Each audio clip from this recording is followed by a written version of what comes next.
Thunder Road is written and directed by Jim Cummings, who also happens to be the lead actor in the movie as well, and the movie basically revolves around this police officer who's going through the worst possible point in his life. He's going through a divorce, his mother's just died, and to top it all off, his daughter is misbehaving at school quite a lot.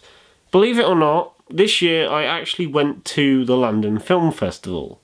It was only for one movie, but something's better than nothing, and Thunder Road was that one movie that I saw. And I've got to say, it was well worth it, because after seeing this film, it has very quickly shot up to the top of my favourites of the year. Like, this is hands down one of the best films I've seen all year, without a doubt. The highlight of this film is definitely Jim Cummings' lead performance in this movie. He gives 110%, and the fact that he is also the writer and director of this movie, as well as being the main actor, and he's able to do all of those aspects as good as possible, is just mind-blowing. Like, I have to applaud him, because he nails the writing, the directing, and especially the acting, because his performance is honestly one of the best of the year, without a doubt. His character is always on a knife edge of just about to go into a full breakdown. He never quite goes into it, but you can tell from like subtle looks that he gives and just certain things that he does that if something happens, he will snap and go into a full-on breakdown. And I love how Jim Cummings manages to ride that very fine line of not quite going fully mental, but also being quite held back when he needs to be. And that's the other thing about his performance, and this kind of goes for the whole movie as a whole, but it mostly applies to his performance specifically, and that is the fact that one minute he will come out with something utterly hilarious, and then the next minute you'll feel really bad for him, as his dignity starts to slowly crumble away. And they managed to ride that line really, really well. Like, this movie is hands down one of the funniest I've seen all year, but also one of the saddest as well.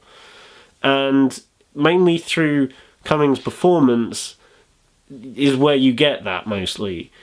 He's hilarious at some points, but he's also quite heartbreaking in others. Also, as I just briefly mentioned there, I thought the whole handling of the comedy/drama aspect of the film was really well done, and they balanced the two almost perfectly, because in a lot of generic comedies nowadays, what tends to happen is you have a solely humorous scene followed by another primarily humorous scene there, and then those are both followed up by an incredibly dramatic scene, which makes that dramatic scene feel out of place because it's behind two comedy scenes. Comedy, dramatic. Doesn't quite work in a lot of comedies nowadays, but what this movie does quite cleverly is just take the dramatic scenes and the humorous scenes and just kind of smash them into one so that they're both kind of happening at the same time. It sounds like it shouldn't work, but it really does. And again, Jim Cummings' performance is the best way that whole element can work, because smashing drama and comedy together at once, again, shouldn't work, but through his performance, he's able to come out with these utterly hilarious lines, but then show in his performance some vulnerability that really makes you feel for his character, and that brings the emotion out in these quite funny and kind of darkly comic moments.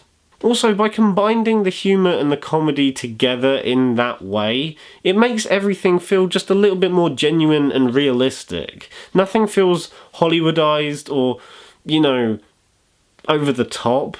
It feels very real, and all of these characters feel like genuinely real people. And by combining the humour and drama together, kind of cements how real this movie feels, especially in the lead character that you are feeling for the most. I also thought the music was really good, and the writing is just fantastic. Each scene kind of outdoes the last one in that sense, and yeah, it's just really, really good. But yeah, if you haven't heard of this film, or if you have kind of missed it in the past, then I highly recommend you check it out. Also, check out the short film that this movie is based off of, which is also goes under the same name, because I actually think, as good as that short film was, this movie does improve a lot of elements and build upon stuff that was set up in that short film in the smoothest possible way, I think. And that's why I'm going to give Thunder Road a 9.5 out of 10. This is honestly one of my favourite movies of the year, and I hope a lot more people see it, because at the moment it's currently doing the festival circuit, and it has been doing that for the entire year. So I hope eventually, when it does come out to a much more general release, I hope you guys can check it out, because this really is one to watch. I was floored by this film. I honestly haven't seen a film like it this year. If you get the chance, watch it.